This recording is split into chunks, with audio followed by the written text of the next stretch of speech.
Oscar, we're ready whenever you are. Okay, good to go. All right.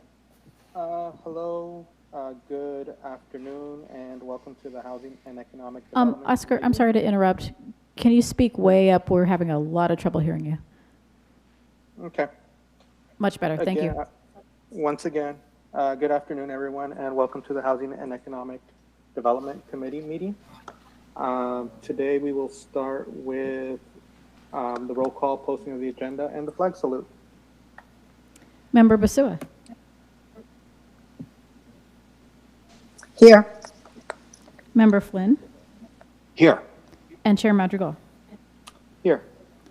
Chair, we have a quorum, and the agenda for this meeting was posted in the City Hall kiosk on Wednesday, May 20th. Okay, thank you very much.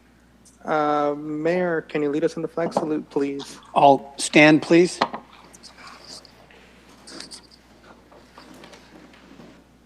Place your right hand over your heart. Ready, begin. I pledge allegiance to the flag of the United States of America and to the republic for which it stands, one nation, under God, indivisible, with liberty and justice for all. Thank you very much, Mayor. Thank you. Moving on to item B, public comments on items not on the agenda. And we have one public speaker today, it looks like, and it's Lang Martinez.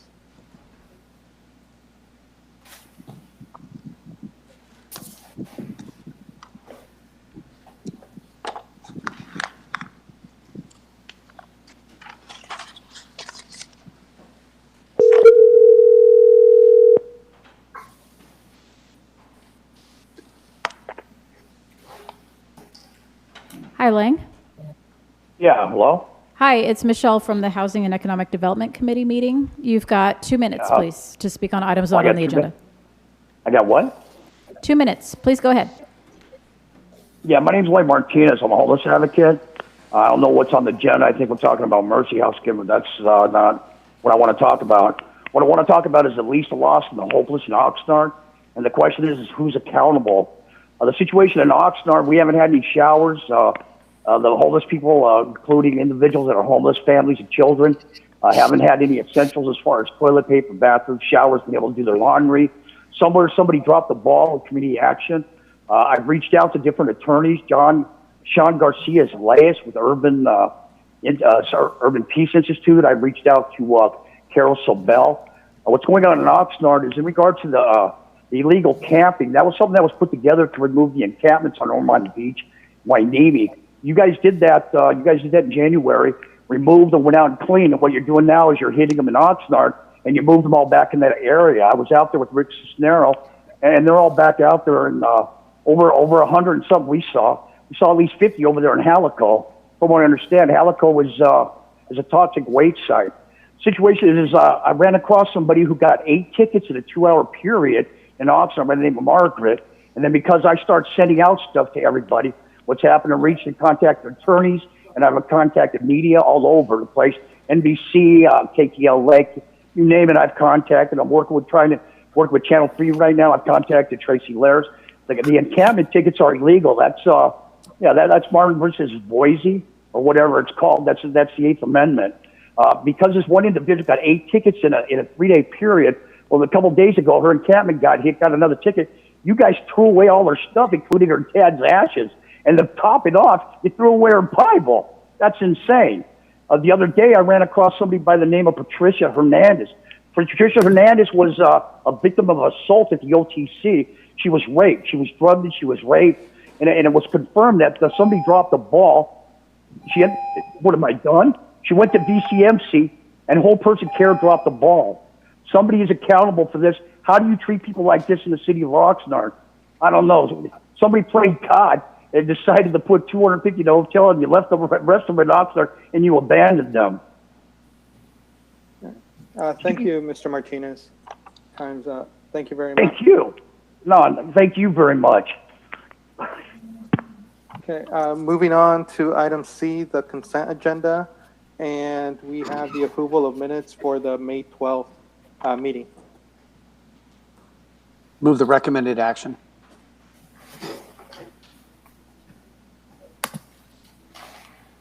Second. Okay. Member Basua? Aye. Member Flynn? Aye. Chair Madrigal? Aye. The motion to approve carries 3-0. Thank you very much. Moving on, we have item D, and that is reports. We have 3 reports this afternoon. First report is by the Community Development Department. It's the third amendment to the agreement 769016-DS with Rincon Consultants for on-call planning and permit processing services. Thank you, Mr. Chair. Jeff Lambert here, Community Development Director. I'll walk you through the presentation. First, just a note on, I think the council knows, but on-call planning services are really intended to help the planning department respond to sort of a unpredictable, sometimes workload. We often use them to give us some more flexibility so that we can respond to applications, and oftentimes use them for applications that have very tight deadlines so that we can stay on track and move projects forward. So I just wanted to start with that and ask Michelle to turn it to the next slide. So the on-call agreement with Rincon will expire at the end of this upcoming fiscal year in June of 2021. It does currently have a not to exceed contract amount of $950,000. And what we're trying to do today is exceed that not to exceed amount so we can deal with pending applications and workload that we have Rincon working on. As I mentioned, the current expenses are approaching this amount and we need to exceed the limit in the contract. Just so the council knows, the committee knows, there are several funding sources for this contract. One is the general fund, and over the life of the contract, that's resulted in about 41% of total expenses has been general fund. General plan maintenance fund, which, as you know, is set aside. We have a fee that we collect on development that we use for general plan work. That's been about 13% of the cost of this contract over the life of its existence. We also have grant funds, a relatively small amount, a few percentage points, but we use grant funds that can pay for the Rincon services as well. And then we have a lot of direct developer deposits. These are where developers pay to have Rincon assigned to their project so they can move it through the process more quickly. That's about 43% of the cost to date. And then we also, even though this is the community development contract, Rincon provides resources to Public Works and to the Housing Department under our contract. Next slide. Here are a couple examples of the things that Rincon's working on under those funding sources. So under the developer deposits, Wagon Wheel is a big part of that to keep up with the Wagon Wheel development as it moves along. We also brought Rincon in to manage our Sakioka Farms tentative tract map and development agreement, which is now currently scheduled for the council consideration on June 16th. They are also working on River Park specific plan amendments, the Rio Urbana project that's now with LAFCO, and we're also working on the Seabridge School and Park site with the school district. So some of the developer paid applications. And then we have a couple grant opportunities. It costs money to get grants, and grants are obviously really important to us. We have 2 that are coming up on their planning grants, a local planning grant and a regional planning grant, totaling about $1 million that Rincon is helping us be successful in obtaining those. And then we have an SB2 grant, which has already come to the council, and Rincon is being used to implement that grant as well. Next slide. So this is a third amendment to the Rincon contract. It will bring the total not to exceed amount to $1.35 million. It's funded, as I mentioned, by several different funding sources, but the council should know that we're not asking for additional general fund as part of this. We believe the general fund percentage cost for this contract will be covered by the underlying general fund allocation within the Community Development Department's budget. Next slide. So the recommendation is that the Housing and Economic Development Committee recommend that the council approve the third amendment to this agreement 7690-16-DS with Rincon for on-call planning permit processing services in the amount of $400,000 additional to a total of $1.35 million. That concludes staff's presentation. Thank you very much, Mr. Lambert. It looks like we have no public speakers on this item. So we'll move it on to the mayor.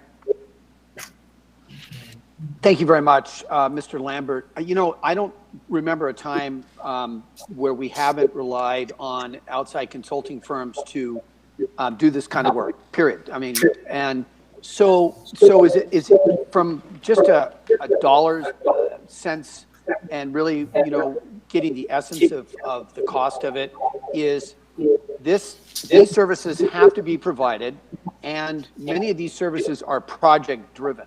And the revenue to pay for these services are generated from those specific projects. And the reason why we wouldn't want to expand the staff 2 and 3 and 4, well, actually, you probably still want to expand the staff. But the reason why that let's just say the staff, we were fully staffed, and why we wouldn't want to add even more staff members is that these projects will pay for these specific items, and it's more cost effective to do so. Is that reasonable, Mr. Lambert, or how would you explain that? Yes, Mr. Mayor, that's right. I mean, we try to staff at what we believe is sort of the basic baseline services, but there's always blips in activity. And a good example is Sakioka that we've been processing over the last 6 months, and we've received almost about $200,000 in contract services funding by the applicant in order to keep that project moving forward to the council next month. If we had to rely on existing staff and didn't have this sort of outlet of contract services, we would have a hard time meeting that time frame. So a lot of this is to help us make sure that when we have an unusual circumstance that's sort of that goes beyond the day-to-day flow of work, that we're able to shift it to Rincon. It's paid for by consultants, or in some cases grant money, and allows us to keep on track, and then allow our permanent staff to focus on the other work we have before us. Thank you very much. Thank you very much. Councilwoman Basua. I have no questions. Thank you for the presentation. Thank you. Mr. Lambert, no questions on my part as well. This is much needed right now, right around this time, so thank you. Sure.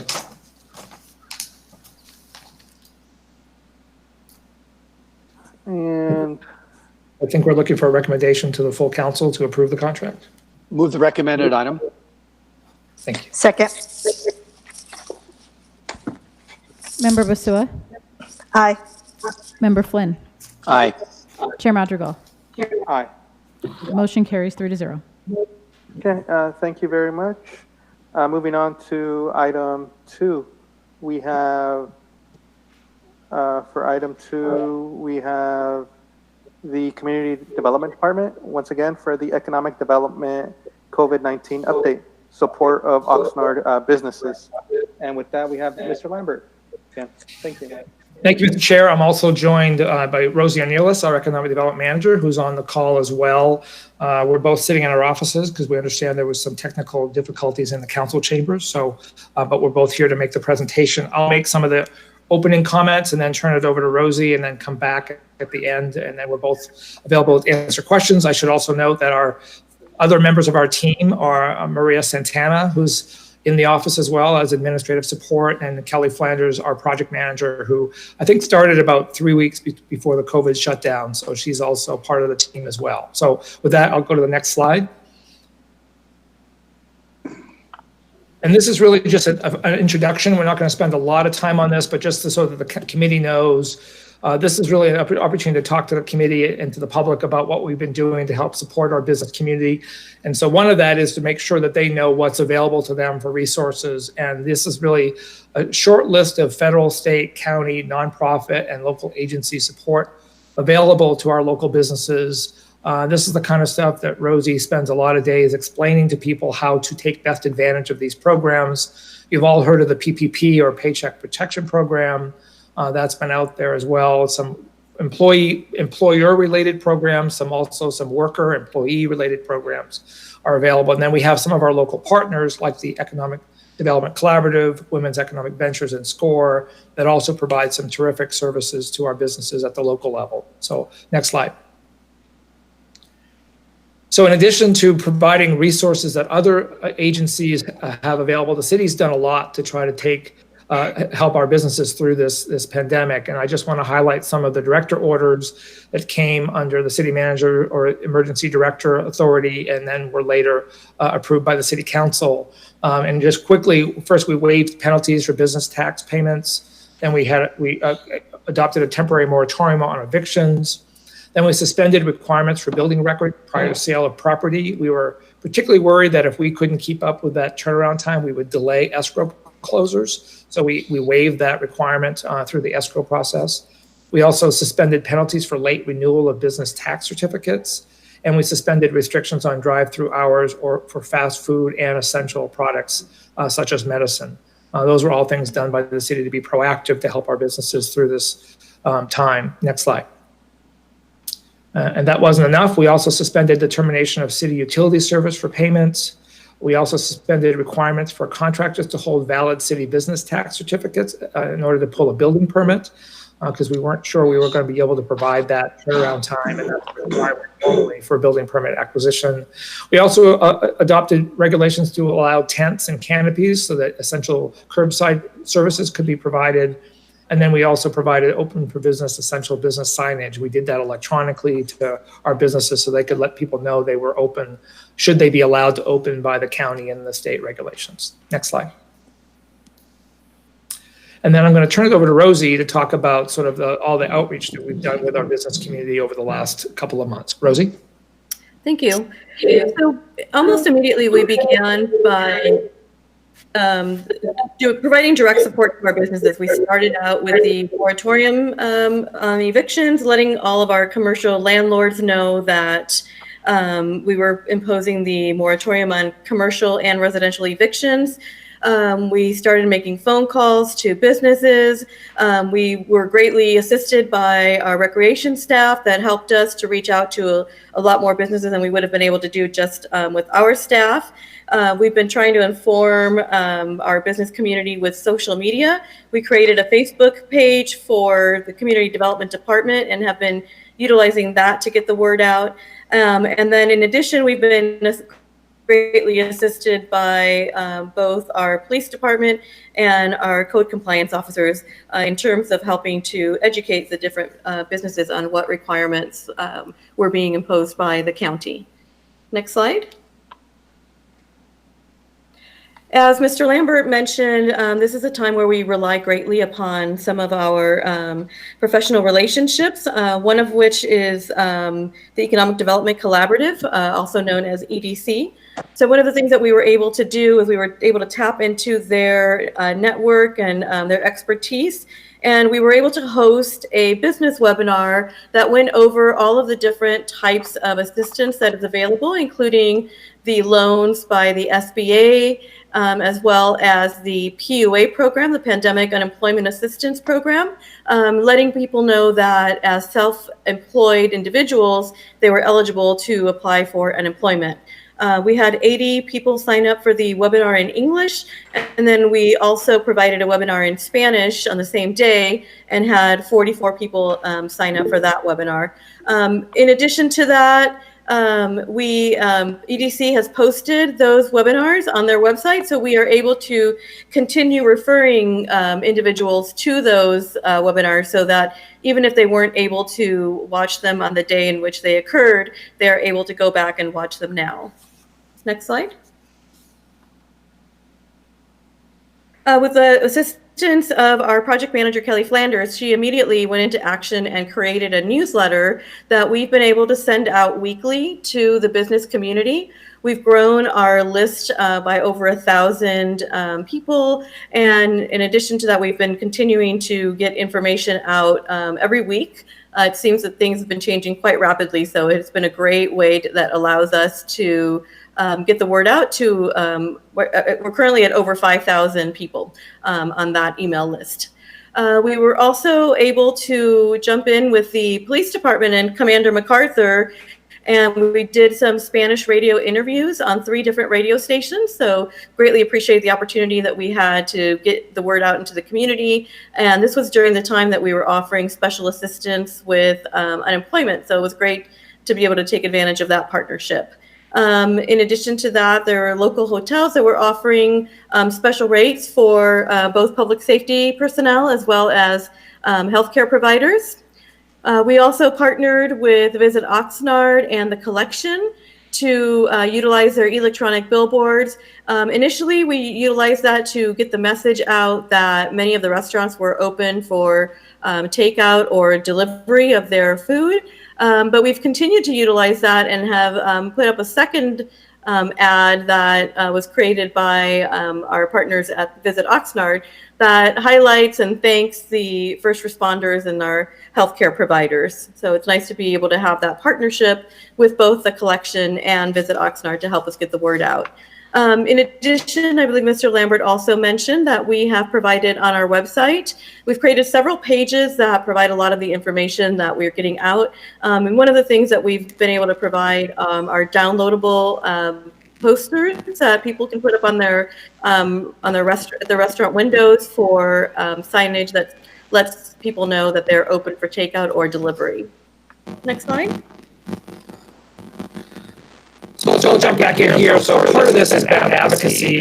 This is really driven by the county's health officer and their order, as well as following our governor's orders, and as you know, daily press conferences. A couple examples of where we've had to advocate for our businesses in those arenas. On the upper right, obviously, there was a Jeff, I'm Yes. sorry to interrupt you, but your sound quality is really bad. Are you able to use just your computer microphone rather than that headset? I can try. Is that better? Try again? Is that better? Is that better? No, it's not. Before. You sound like the guy from the Transformers. Hold on. Is that better? Yes, that's much better. That's much more human. Okay, thank you. I apologize for that. So a couple examples here. One is obviously there's been a delay. This was finally successful last week to allow the rental of jet skis. That was one thing that we spent a lot of time with the county. The lower right-hand corner, it's hard to tell, it's Costco. We had a big debate with the county of whether or not they could sell televisions. We were able to convince the county that that made sense at Costco. And on the left, See Beauty, they shut down, as you might know, right after the shutdown, but really, and then sort of re-geared their business towards PPE production.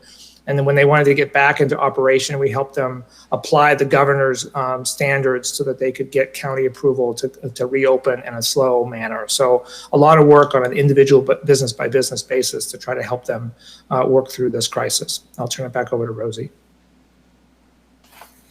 Thank you. So in addition to, next slide, please. In addition to providing support to our business community, we quickly realized that we needed to provide support to our workforce as well, since so many of them were being impacted with being unemployed and finding themselves either with greatly reduced hours or laid off altogether. And so we put together a flyer both in Spanish and in English and compiled a list of all of the different types of resources in the area, including information on unemployment, food pantry pop-ups. We utilize Spanish radio once again to get the word out on that. And then we, with the assistance of our housing staff, got together the ability to provide in-person assistance for people who might not have access to the internet or might not be able to apply for unemployment on their own. And there'll be a little bit more about that on another slide. In addition to that, we created several pages on our website, one of which was focused directly on resources for the workforce, and also focused one of our newsletters just on the workforce. We found that a lot of our businesses were really concerned about their workers, and we're greatly appreciative of the ability to provide their employees with all of the information on the different types of resources that were available. Next slide. So this slide is basically a summary of some of our efforts, just to give you an idea of how many people we're reaching in different types of formats. By phone, with the assistance of the recreation department, and through many, many hours on the phone ourselves, we have the number that is here is probably a couple weeks old. I know just in the last couple of weeks, I think our ED team alone has reached out to probably about 200 businesses, or more, actually, I should say they've reached out to us, because we've been getting a lot of phone calls in recent weeks with all of the different changes. But in addition to that, we received many, many phone calls regarding unemployment. Unfortunately, many people had applied for unemployment and weren't hearing back and weren't able to reach anybody live at the EDD office. And so people found that there was a phone number that they could contact where they could actually speak to somebody. And so Maria Santana, pretty much on her own, spoke to over 500 residents, answering their questions about unemployment and mostly just letting them know that the unemployment office was swamped and that even though they hadn't heard anything back, that they would eventually hear from them. But we were able to assist 55 people in person through the efforts of our housing department. They provided us both with the space and the staffing to sit with various residents and personally walk through the application and file it online for them. And that was greatly appreciated by the individuals who otherwise would not have been able to do that, given that our libraries were closed and that they didn't have access to computers or maybe just didn't know how to go through that process of applying online.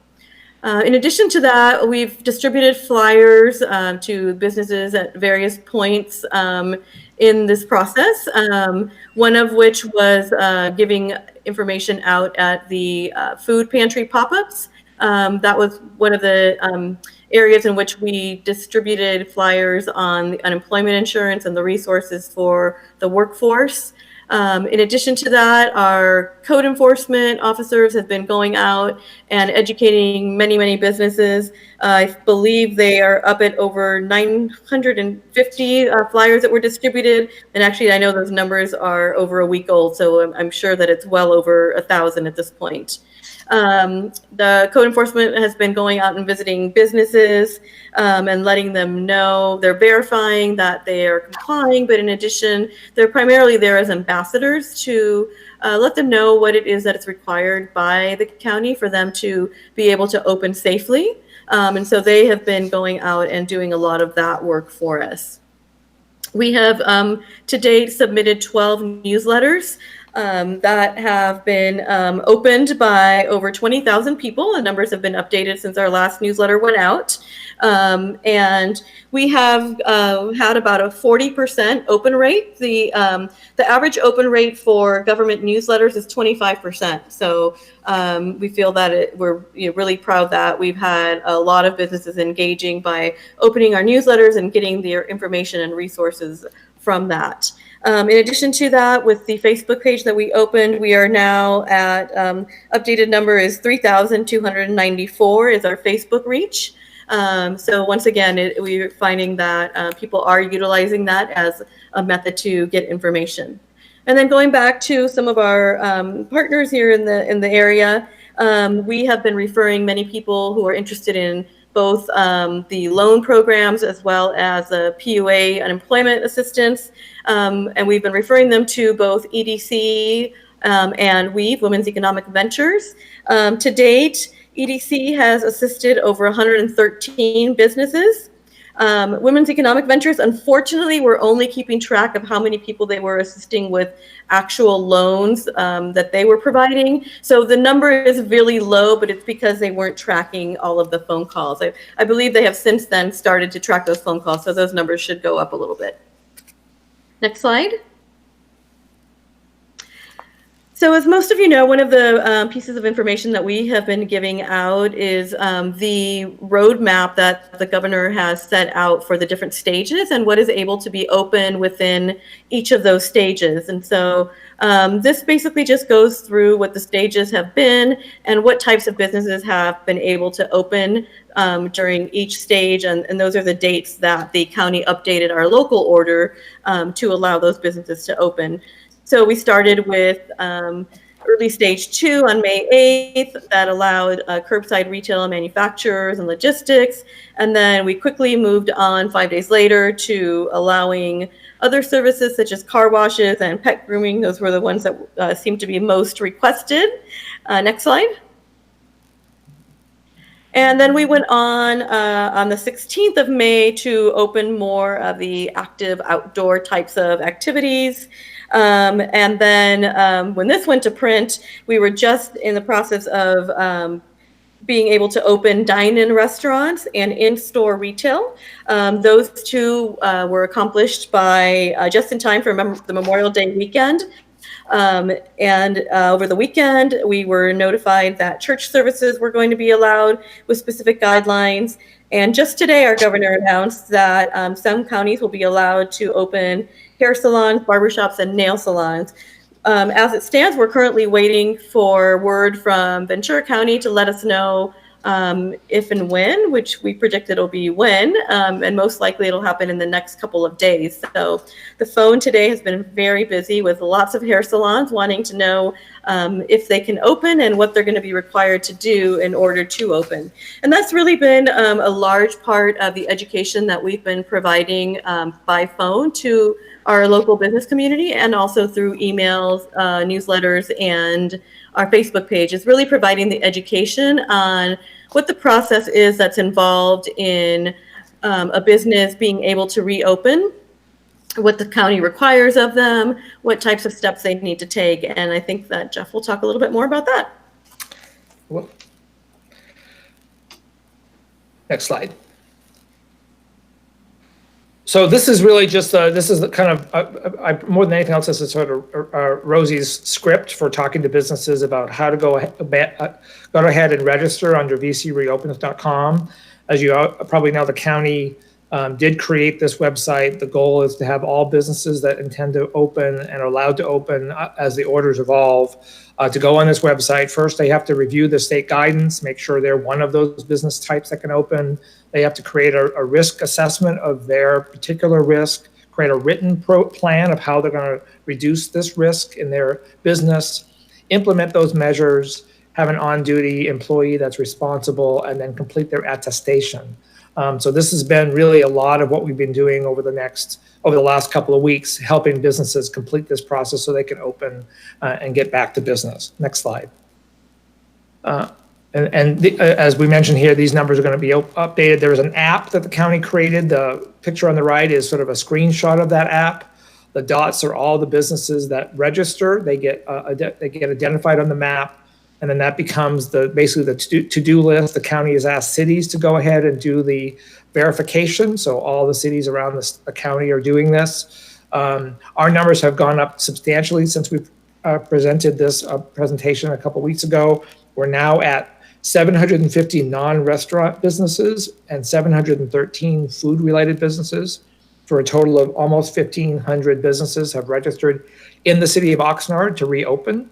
And that's a task of verifying that we've turned over to largely code enforcement with some help from the fire department, who does all of their responsible business types, as well as county environmental health does all the food related businesses that they would normally do. So at this time, we're really focusing in code enforcement on the retail businesses to make sure we can help them get up to speed. At last count, about 80% of the businesses we visit are passing. Sometimes they have a plan in their mind, but it's not written down, which is required. So sometimes we have to go back and do a second visit.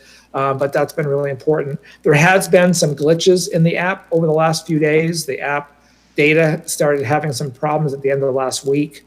But once we have that data stabilized, our plan going forward would be to overlay the county's registration data with our business license data.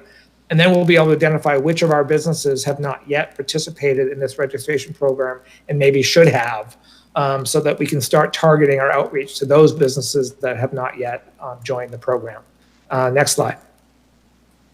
And then just really to conclude, we still have a lot to do. It's sort of more of the same to make sure that we're tracking the changes, providing information to businesses and helping them. Our focus of late is to really focus on the dine-in restaurants that are trying to figure out a way to maintain a business when they can't have as many tables as they had pre-COVID. So helping them understand how they can expand their space. Alex signed a director's order last week that allows restaurants to expand outdoor dining area into areas that are previously not subject to outdoor dining. They can do that as long as they have landlord approval. There are some places where they can do it on city property, like sidewalks, and in some limited areas, parking spaces to be converted. They have to comply with the accessibility concerns. They have to comply with environmental health from food service. and they also have to comply with ABC, alcoholic beverage control. So, but we're looking at really helping individual businesses. I did tour the collection over the weekend. They had several businesses expand their dining area, and those might be good models. But we want to make sure that all eligible businesses throughout the city have the ability to be successful through this transition. So we're working closely to reach out to a lot of the shopping center owners to make sure they, as landlords, have the ability to be flexible with their tenants so that they can make these changes happen. Just so you know, that picture in the upper right is from Seed Beauty. Those are six-foot workstations for their assembly line of beauty products that they've put in place to make sure that they can be safe and still produce their product. Really, they might have cornered the market on plexiglass, but it's been a really great experience to watch them move forward so quickly. And so from there, we continue to advocate at the state and county level for our businesses and helping them be on the list to open safely, provide that business education, look at opportunities to do our own job better. We have really transitioned in community development to online, electronic, remote plan check and permit issuance. It's been a really great opportunity to see staff sort of be nimble and resilient to this change. And so we want to continue to see our ability to provide those online services to our businesses so they can not only open, but expand and invest in their properties going forward. So that concludes our overview of what we've done to help businesses through the COVID crisis. And Rosie and I are both available to answer any questions. Thank you very much. Thank you very much. And it looks like we have no public speakers. So, Mayor, the floor is yours.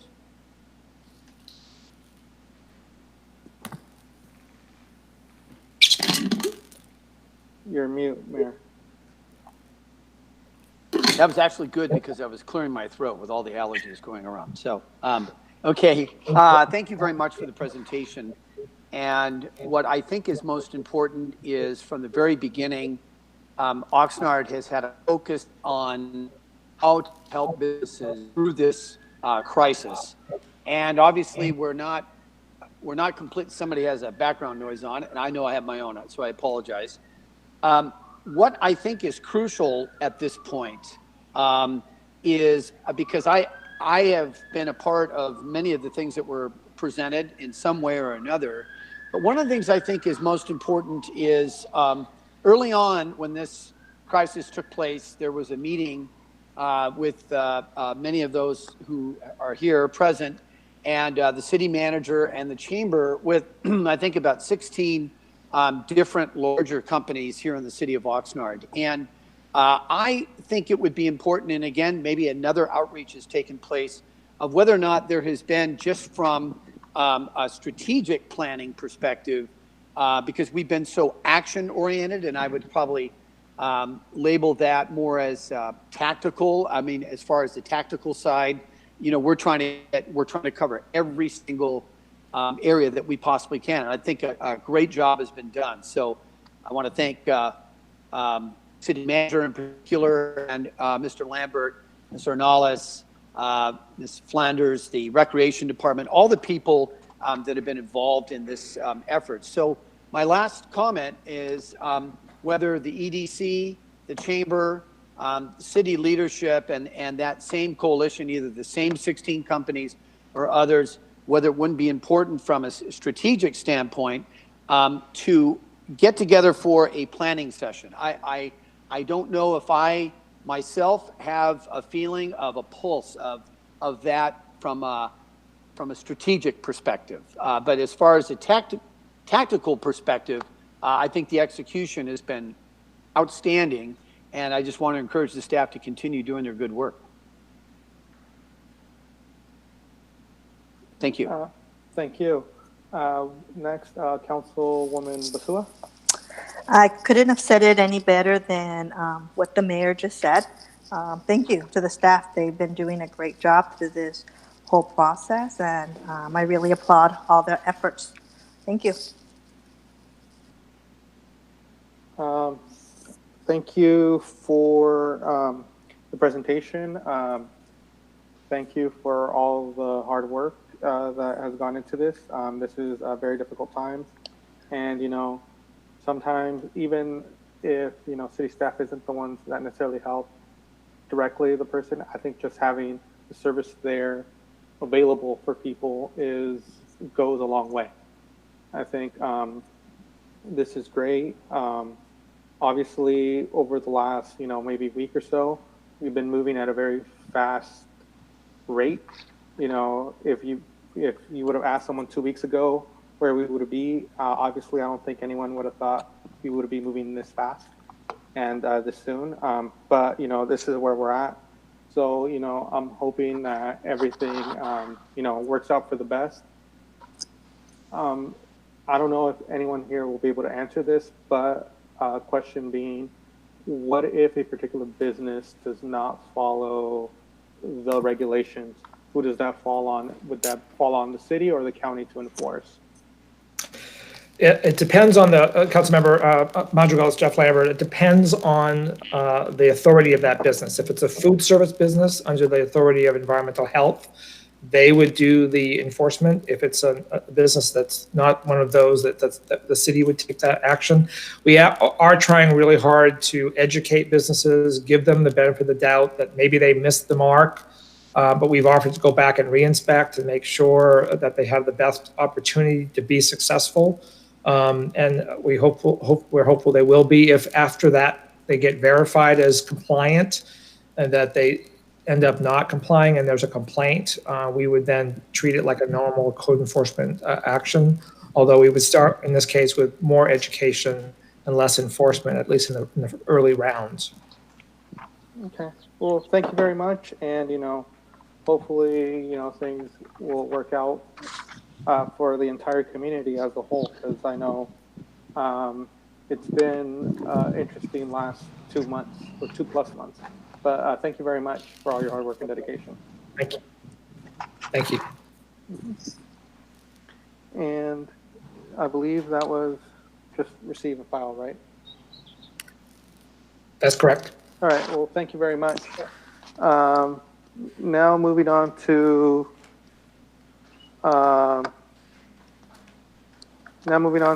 item 3 for today, which is the Housing Department. It's the Mercy House Navigation Center operating contract and Oxnard Navigation Center. And we have, I believe it's Mr. Ramirez, the presentation.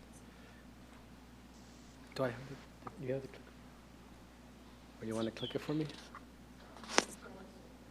Okay.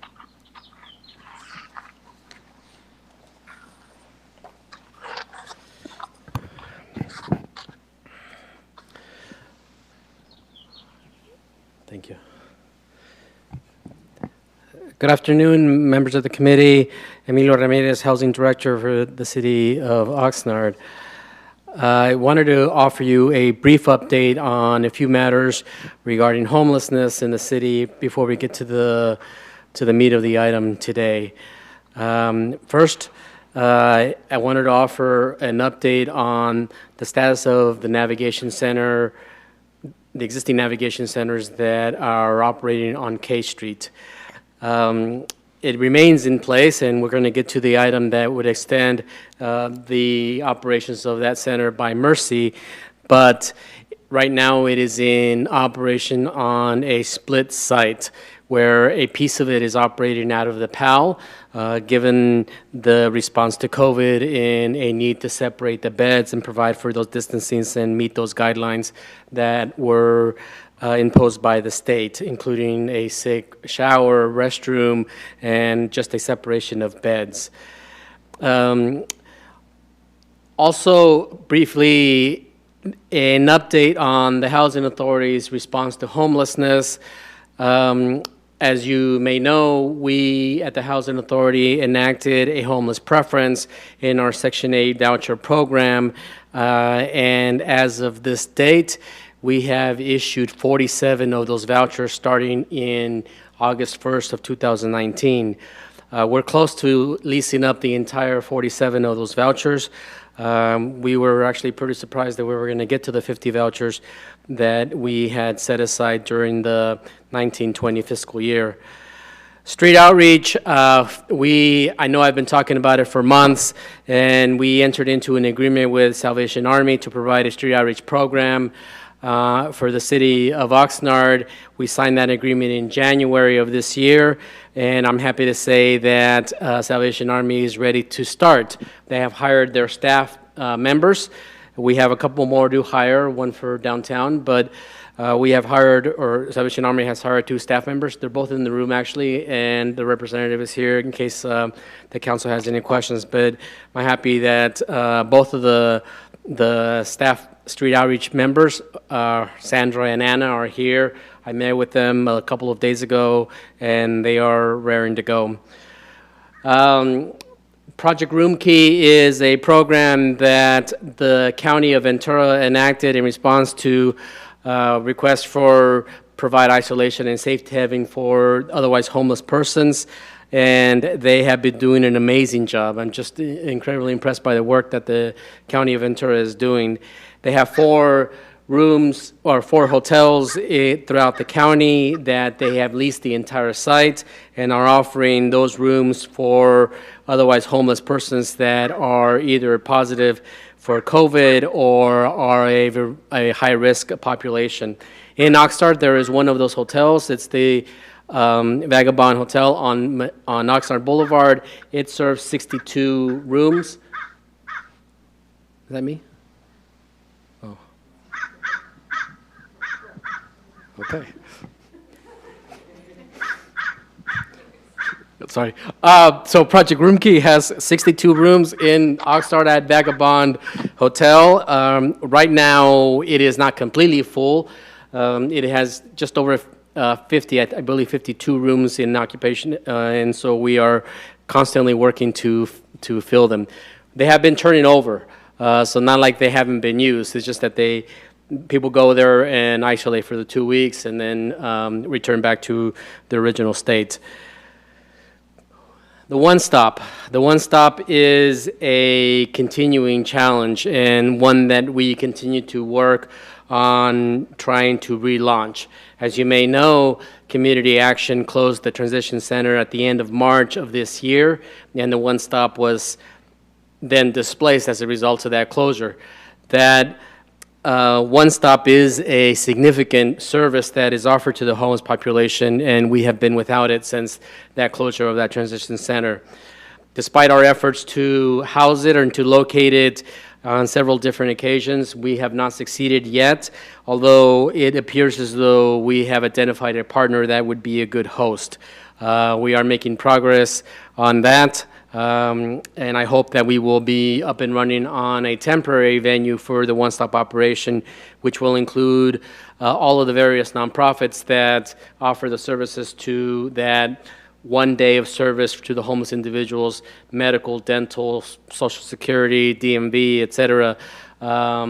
But also the comfort station, the showers and the bathrooms, et cetera. And so those things were available at Community Action. Right now they haven't been available, and we're working to get them back up and running.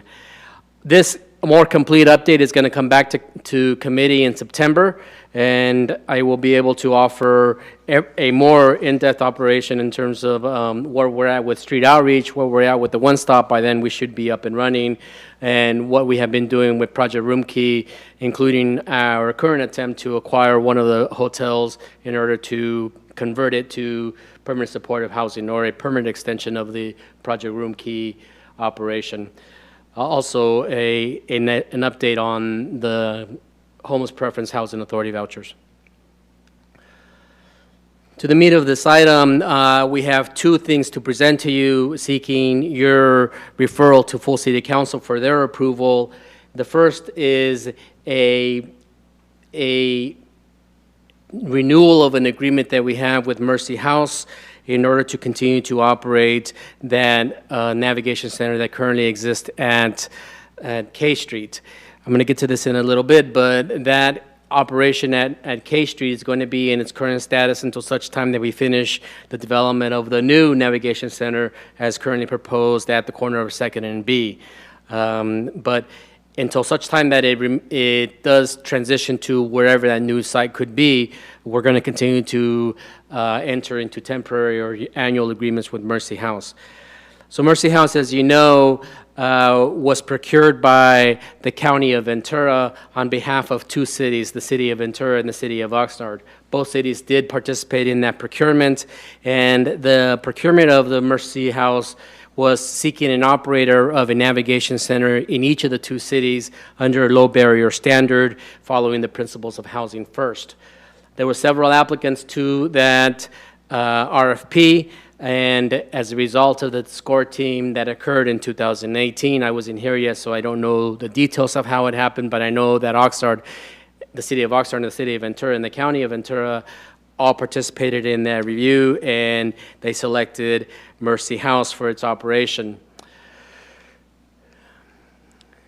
Since January of 2019, that Oxnard Navigation Center has been at the K Street National Guard Armory. It has been serving 110 beds in a 24-hour-a-day shelter operation. Mercy House started operating it in June of 2019 because for the first 6 months of its operation, the Oxnard Housing Department operated directly. Thank you to everybody that did all of that work. Now Mercy is on site, and they are continuing to operate that facility. Mercy has been doing a really amazing job, both when the city operated and now that Mercy is operating. I have not heard a single complaint from any community member around the Armory. They operate a facility, including in its current operation, that is across the street of Powell. I still have, across the street of K on Powell. Still have not heard any complaints from the community. I think that is to the credit of Mercy's operation. In response to COVID, we were in need of providing separation of beds. We did not increase capacity. We did not increase the number of 110 beds. We remained at that amount, but we needed to provide more space in order to allow for separation of those beds and allow distancing during the meal program, during the counseling programs, allow for an increase in shower capacity for what the state calls a sick shower. So we included all of those things, and so we expanded into the PAL because the PAL is currently closed during COVID. We entered into an agreement with Mercy in order to operate that expanded facility as well. And again, to their credit, they're running a program that is essentially crossing the street every day, and yet I have not heard any complaints from the community. I don't know if you have, but my understanding is that they're working well. Right now, we are working on identifying a potential alternate venue for that expanded site because we think that we're going to need the PAL relatively soon for the youth programs that are operated on that site. The current Mercy House contract goes through June 30, 2020. That agreement is inclusive of the PAL site and of the Armory site. And what we are proposing is to enter into the next phase of that agreement, continuing the PAL additional operation through December 30 of this year, acknowledging that we may have a need to relocate that temporary operation to another place while distancing is still required. The total contracted amount is for the full year, but we did receive funding from the county's HAP program for the next 6 months. And so we are going to be seeking an extension for the full 12-month period where the subsequent 6-month operation is going to need to come from the city Measure O. We have not yet entered into that agreement. We're very close on that agreement. We will be bringing it back to council before the end of the existing term of June 30. The total funding for that amount is likely to be close to around $2 million. I say around because it's going to depend on the amount of time and the location of the expansion of the social distancing requirements of the shelter. I don't know exactly how long that'll last or whether we're going to be moving to a significantly different location. But at this point, what we're seeking is council direction to present that extension of the operating agreement with Mercy House and seeking their approval so that we can maintain the operation of the K Street operation without a gap in service. Moving to the next topic, the proposed future navigation center. As you are aware, we are currently proposing the corner of 2nd and B, which is a city-owned site that formerly housed the Code Compliance Division and has been vacant for more than 10 years. That site at one time was going to acquire the property just directly north of that is vacant, but we were not able to come to terms with that seller. And so we have redesigned the proposed development so that it fits only on that one site. We did have to sacrifice the proposed recuperative care bed function that would have been available on the larger piece. But this piece maintains the 110-bed navigation plus support services and 56 permanent supportive housing units that would be maintained by the developer, community development partners, and managed by Mercy House as well. We do have a challenge that we have not yet figured out, and that is parking. And we have been in discussion with planning and, for that matter, the entire city team about being able to park a piece of the need off-site or across the street of B at the city-owned parking lot at the corner of 2nd and B.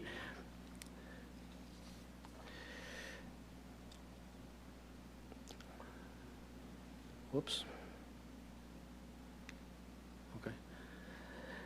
Right now, what we are proposing is a partnership with community development partners and a continuing partnership with Mercy House. Community Development Partnerships is the partner agency or the partner developer for Mercy House when they operate navigation centers together. They have many examples and experiences in doing so. And because we were effectively procured Mercy House, then we needed to continue to work with Mercy House at the site. Therefore, we are proposing community development partners to extend for the development of the mixed-use project at that corner. Community Development Partners has a lot of experience in building the projects that we're describing. I don't know what I'm doing.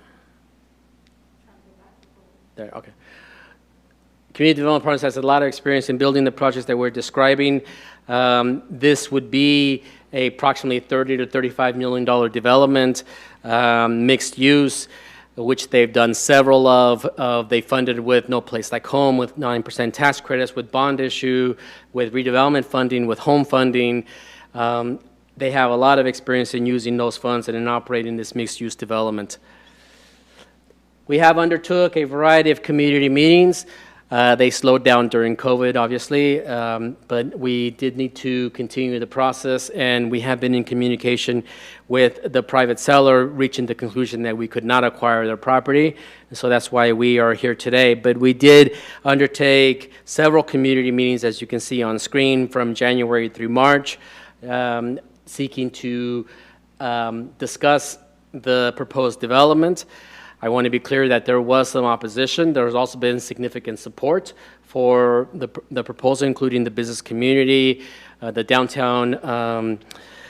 downtown business communities voted in support of the idea. The downtown faith-based community voted in support of the idea.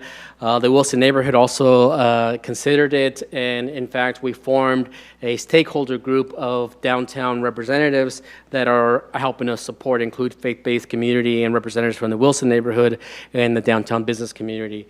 All have been in significant support, although there has been some opposition. Some of that opposition came from the Commission on Homelessness with regard to a presented vote in order to object to it, which did not pass. So some form of opposition, but not global. This is the estimated development budget, as you can see, is $31 million and some change. The primary source of funding is those tax credits, which are highly, highly competitive and are going to need to be procured by an experienced developer. That is the most of the money that is coming along with private debt. That private debt is serviced by the rents from the housing component of the project. And then an allocation from No Place Like Home, which is a state program, also highly competitive. That one is run by the county. The county has been supportive of this idea, and the operator of No Place Like Home is aware and is also supportive of the project. Clearly, she can't commit to this development funding at this time, but is fully engaged. A deferred developer fee, directly contribution from the developer themselves. A contribution of the land, which we are valuing at $1 million at this point, and then a local contribution of about $1.5 million. That is going to be split in some way between the city and the county. The city's contribution is not going to come from the general fund. It's going to come from affordable housing purpose money, home dollars or some form of mission-based dollars for affordable housing.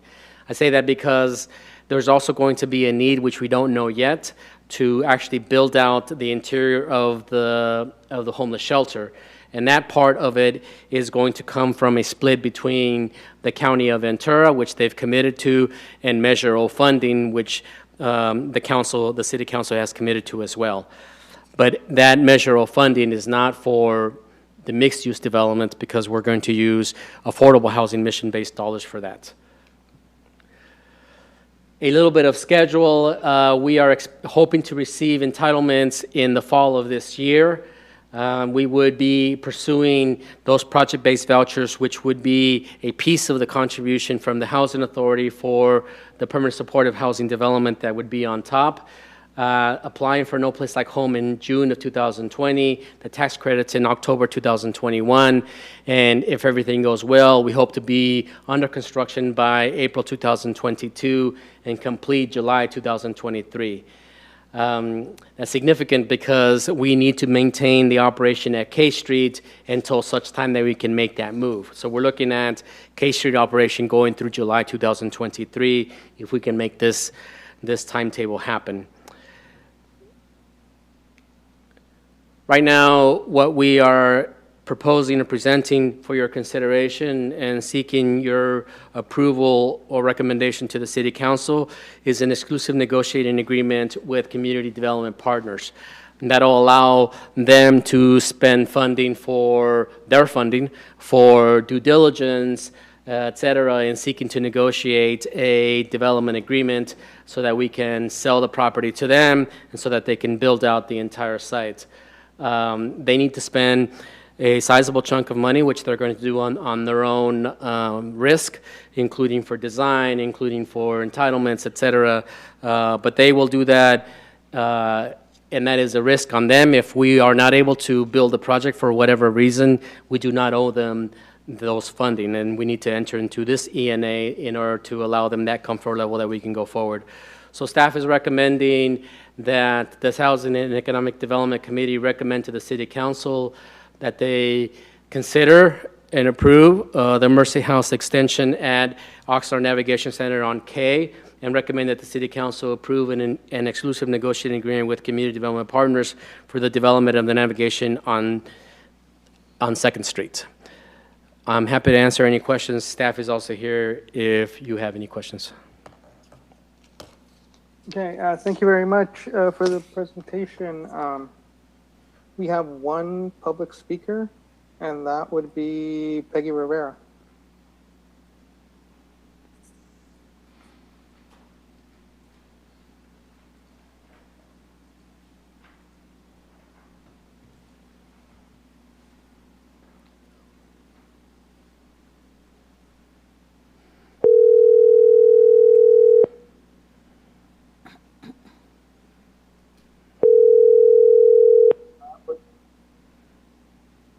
Hey, Peggy, it's Michelle. We're at the Housing and Economic Development Committee meeting.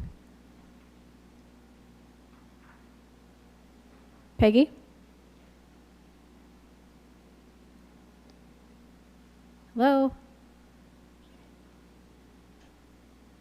Okay, I'm going to try to call you back.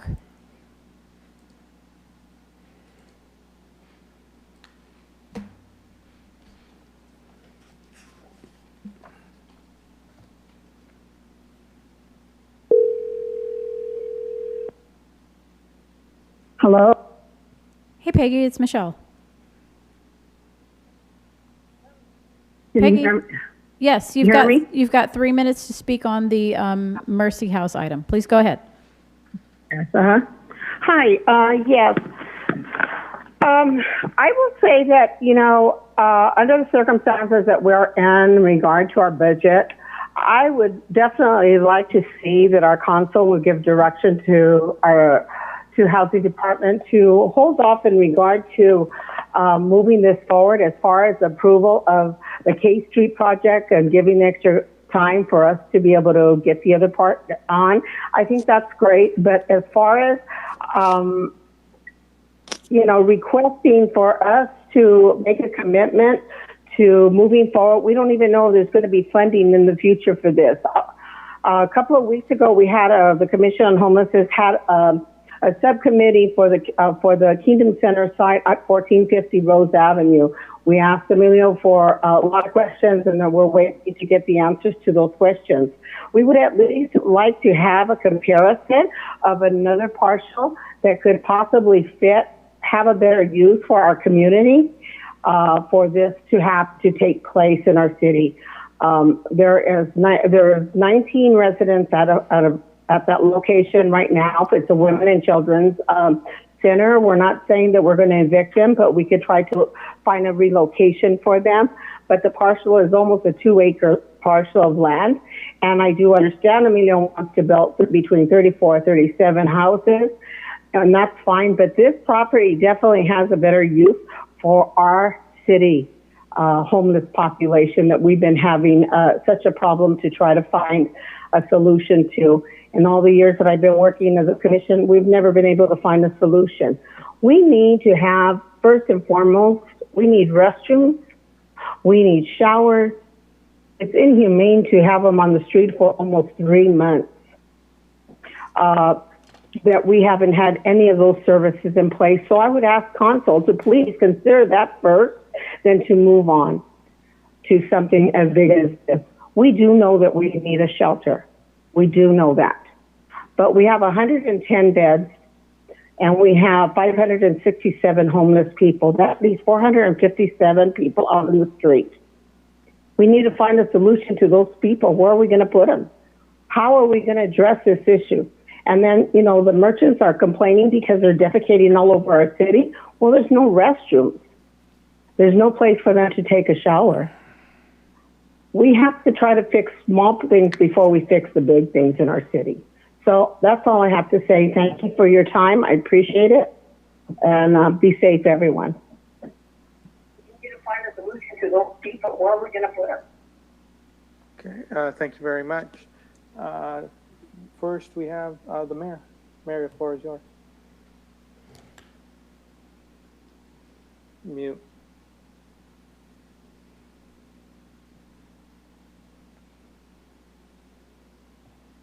Sorry about that. Thank you very much, Mr. Chair, and thank you for the presentation by Mr. Ramirez, the Housing Director. I have a few questions and then some things I'd like to say about the shelter, the permanent shelter site. My first question is, in regards to the one-stop operation, does that include also placement in other facilities throughout either the city or the county? Yes, it includes an assessment to determine what would be the need. And if that need would be, say, the homeless shelter on K, then it could be a referral to that. But if it would need a medical attention or something else, then it could be referral to that service. And I guess the reason why I'm asking this question, Mr. Chair and Committee Member Basua, is one of the things I've never really had a handle on is how much space is open in the other nonprofit facilities. Some of them happen to be faith-based, some of them aren't faith-based, And I've traditionally heard that, or I've heard that, sometimes for some individuals, there's a resistance to go to any kind of shelter, and there's a variety of reasons for that. But then there's also a whole set of possibilities or circumstances where people don't want to go to a faith-based shelter, and of course cannot be mandated to go to one.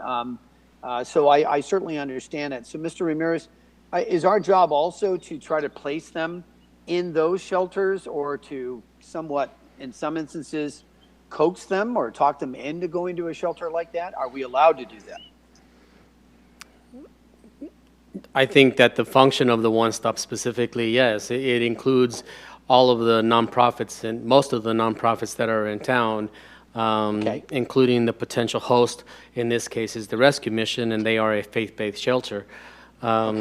I can tell you that when I am talking directly to a client that is in need of service, I talk to everybody that is in town, including Gabriel's House, including the Rescue Mission, including Hope Boys and Hope Girls, and I'm always looking for a place for a person to go to. And they do the same thing too. When there's a person that is ready to graduate out of Lighthouse, which is run by Rescue Mission, they call me and they seek one of the vouchers. And so we oftentimes talk and interact and try to place at wherever that service is needed. I think that you're right, sir, that sometimes a person is not the right fit for whatever the mission of that particular program is.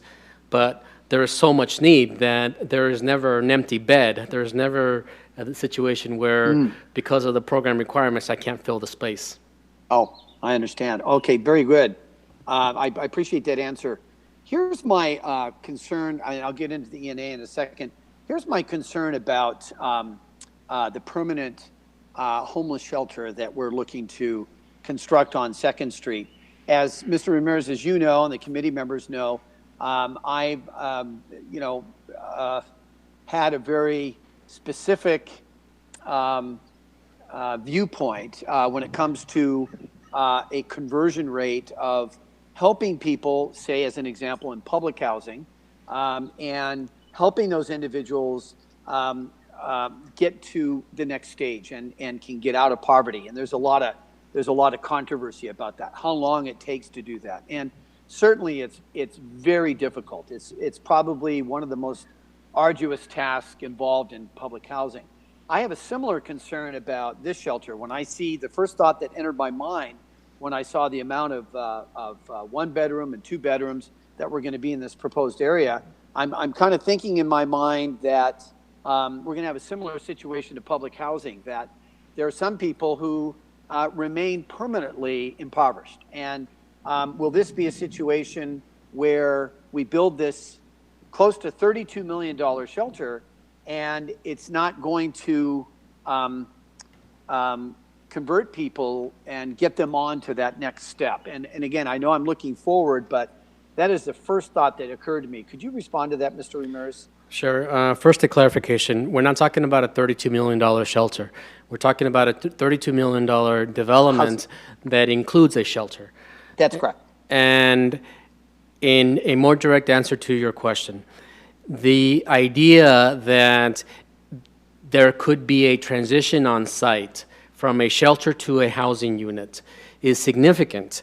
Therein lies a real answer to your question. Is there progress that occurs, and how do you demonstrate that? And if a person is transitioning from an unsheltered condition in the field on the street of Oxnard into the sheltered condition, and then from them into permanent supportive housing, all on the same site, because along the way that person has stabilized with employment or otherwise, then there is progress. Yes.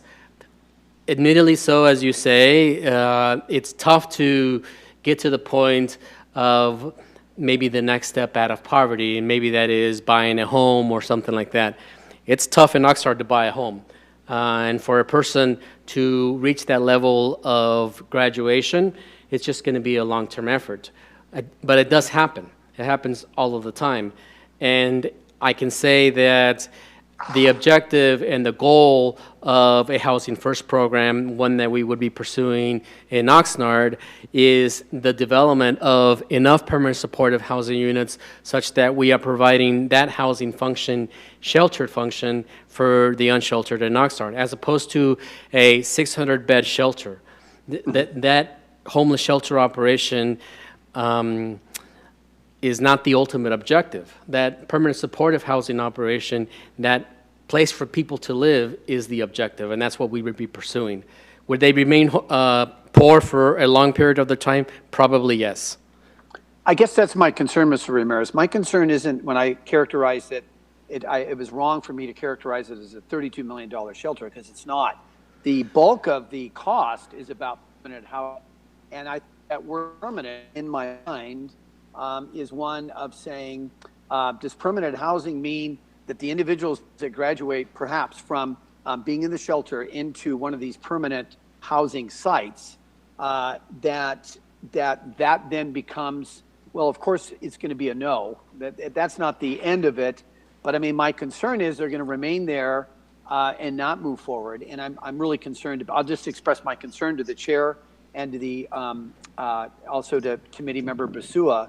And I'll just end on this point by saying that I was exposed in the city of San Francisco to a program, and everybody has a program, it seems, but there are 7 of these sites now. I just looked it up now. I can't believe that there are now 7 sites, and it's called Delancey Street. Now, they apparently have one down in Los Angeles, but I guess it's interesting. It's a program for people that have been homeless, people that are convicts, people that are drug addicts. A lot of the scenarios that we have with homeless people, they do not really have, quote unquote, a staff there, but what they do is they employ them. There's a restaurant on the downstairs, and then upstairs they have housing.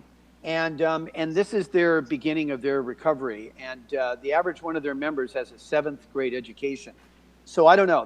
They're in social work, there are a lot of parallels, and sometimes these things will work, sometimes they don't. We're talking a large mental health component to meeting the needs of chronically homeless people, which I think is the real challenge.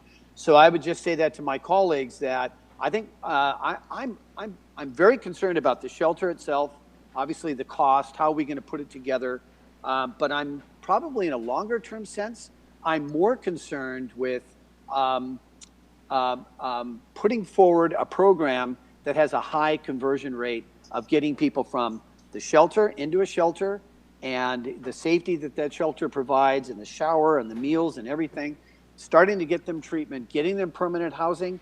But I will say to the committee members and to the chair that, and again, it's not the mayor waving a wand saying, okay, you will be set free, and all of a sudden everything's going to be okay. I'm just very concerned when I hear this, that we're going to have a similar situation where we don't see people being then step beyond this permanent housing situation. So that's my concern I'd like to share with the committee. And I'll say one last thing about the ENS. Traditionally, I want to say to my colleagues on this committee, I haven't been a big fan of exclusive negotiating agreements, but I understand the pluses of them, and I would like to see this particular proposal go forward and go to the city council for further evaluation.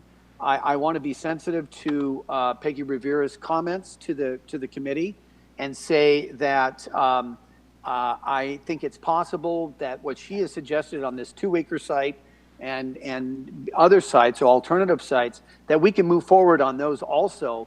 We must begin somewhere. We've had several years of deadlock. We've had several years of the Homeless Commission itself, who puts in a lot of hard work. They haven't been able to make their minds up. I mean, I'll just say there hasn't always been a lot of consensus on the Homeless Commission, and meanwhile we're losing out on money, we're losing out on funding. So it goes, Mr. Chair and Committee Member Basua, we go on and on and on, and we just don't get anywhere. So I see this as an action to move this forward to the City Council. We need to begin getting people housed. But Mr. Chair, I'll end by saying, and to Mr. Ramirez, to the city manager, all of whom have extensive social work and social service backgrounds, I'm really concerned about that most arduous part of this whole experiment, and that is moving people beyond a facility like this $32 million proposed facility. So, Mr. Chair, thank you very much for your time. Thank you, Committeeman Basua. Thank you. Councilwoman Basua. Thank you. Thank you to the mayor also for his thoughts. Just a suggestion. When this comes to the council, I was hoping that Mr. Ramirez can give us a little bit more information on community development partners. Only so, you know, like the mayor said, he's really not, you know, okay with exclusive negotiation agreements, but in this case, it's a little bit different. I agree with him. I think it's really important that we showcase what community development partners has done. And I would just like to see a little bit more of the resume on the presentation when this goes to the council. I also understand what the mayor said as far as, you know, it being permanently housing and with the public housing. You know, unfortunately, the programs aren't perfect. We're not going to get them to be perfect, but it is our job when we're dealing with low-income housing to house. That is what the job is. But the concern, I totally understand. And in regards to moving the shelter forward, definitely something I would like to see happen. But I would like to ask Mr. Ramirez, Peggy Rivera mentioned that there was talk about an additional site.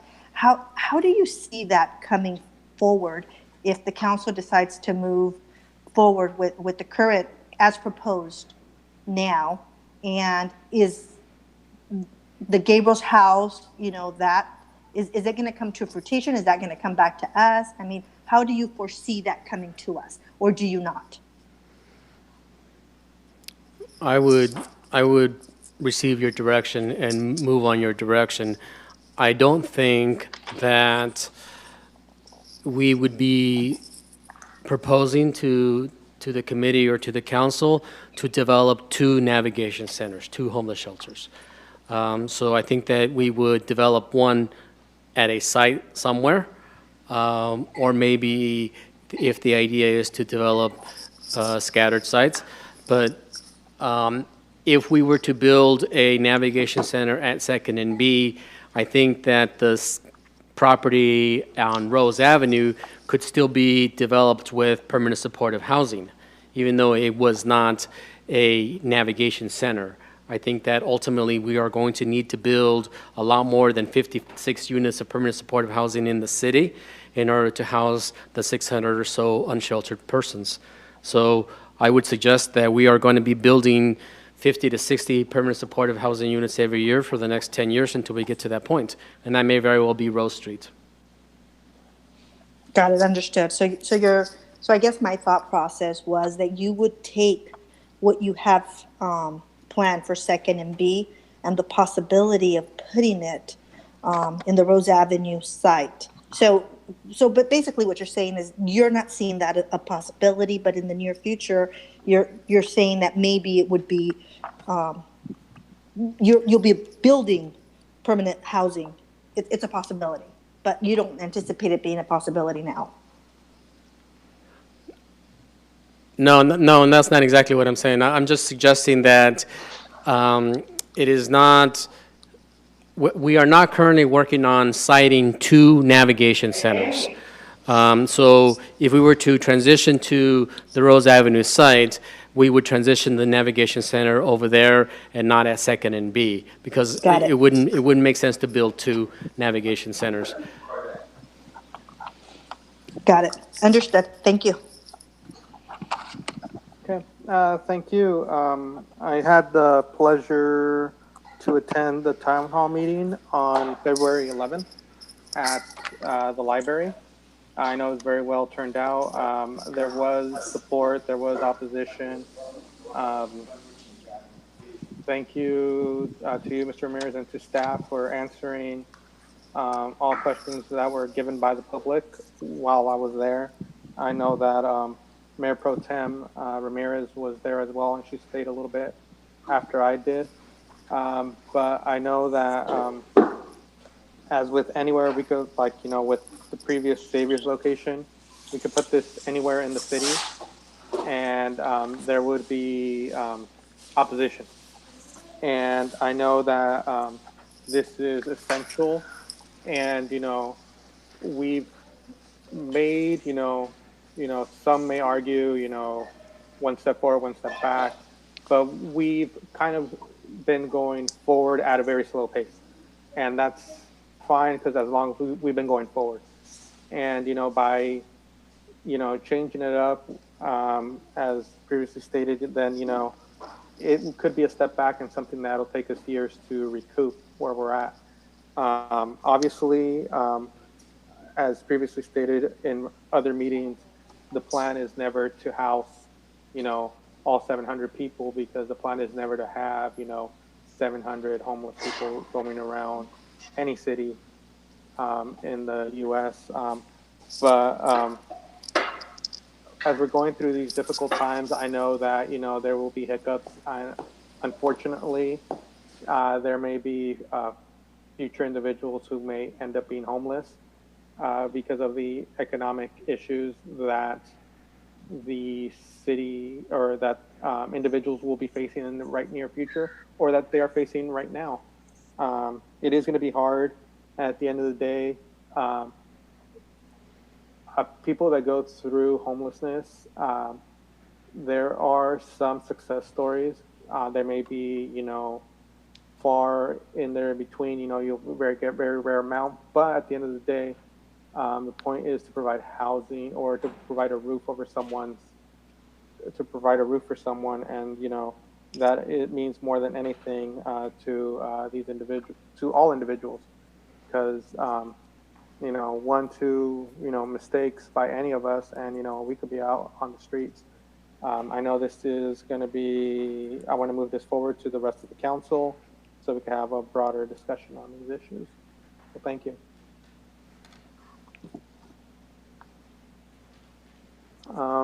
And is this receive and file, or do we need a motion on this? Staff is asking council to consider a recommendation to the city, or asking the committee to consider a recommendation to the city council to approve the Second Amendment for Mercy House to operate the navigation center in K, and to approve the exclusive negotiating agreement with community development partners. Recommended action, Mr. Chair. Second. Call for a vote. Member Basua, Aye. Member Flynn, Aye. Chair Madrigal. Aye. The motion to approve carries 3-0. Okay, thank you. Next, we have item E. Item E is for items for future agendas.